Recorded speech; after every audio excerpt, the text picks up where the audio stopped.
জানো তো, কখনো কখনো এমনটাই মনে হয় তুমি সবার জন্য যতই করো না কেন সবই হয়তো বিফলে গেল। কিছুই তুমি কখনোই কারোর কাছে মন পাবে না, সে যতই করো না কেন। যাকগে, এই সমস্ত কথা বলে মন খারাপ করব না। দেখো, আমার বাগানের এই কাগজ ফুলগুলো এত সুন্দর মন কাড়া হয়ে গেছে, যেগুলো দেখলেই মন ভরে যায়। আর একটা জিনিস দেখবে, আমার বেড কভারটা দেখো, আর আমার নাইটিটা দেখো, দুটো একদম সেম সেম বাট ডিফারেন্ট।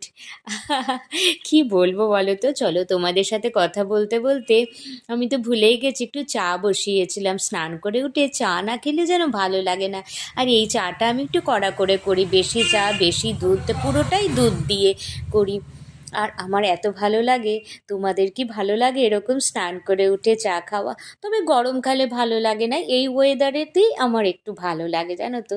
যাকে, দেখো চাটা ফুটেই গেছে। তোমাদের সাথে কথা বলতে বলতে চা আমার প্রায় হয়েই এলো। চলো, চাটা এবার ছেঁকে নেব। ওদিকে দুধও রয়েছে, দুধটাও আমাকে ফোটাতে হবে। আর ওই একটা কথাই বলছি, আমার ব্যাকগ্রাউন্ডটা কিন্তু তোমরা ইগনোর করো, কারণ ব্যাকগ্রাউন্ডটা আমার মোটেই ভালো না। তাতে কি হয়েছে বলো, অনেকের তো বাড়িঘরও থাকে না, তাই না?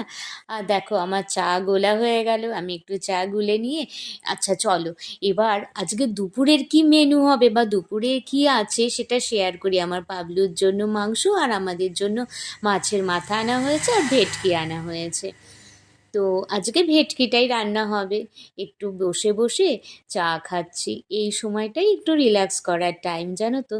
আর খুব ভালো লাগে এরম সময়টা একটু চা খেতে। আর দেখো, কথা বলতে বলতে আমার ছেলে এসে গেল। হ্যাঁ, আমার ছেলে বলেছি বলে হাসো না তোমরা, ও তো আমার ছেলেই বলো। শরীরটা একটু খারাপ, আজকে ডাক্তার ডেকেছি। দেখা যাক ডাক্তার কি বলে, 3টের সময় ডাক্তার আসবে। ওই দেখো, চুপচাপ শুয়ে আছে।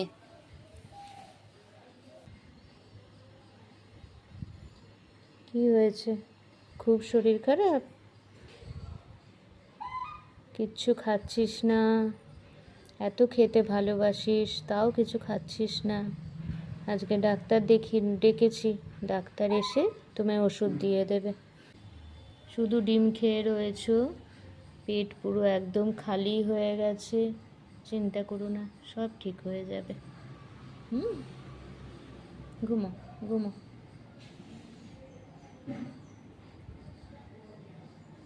আচ্ছা চলো, আমি আমার গোপালকে তোমাদেরকে একটু দর্শন করাই। দেখো, মন ভরে যাবে না।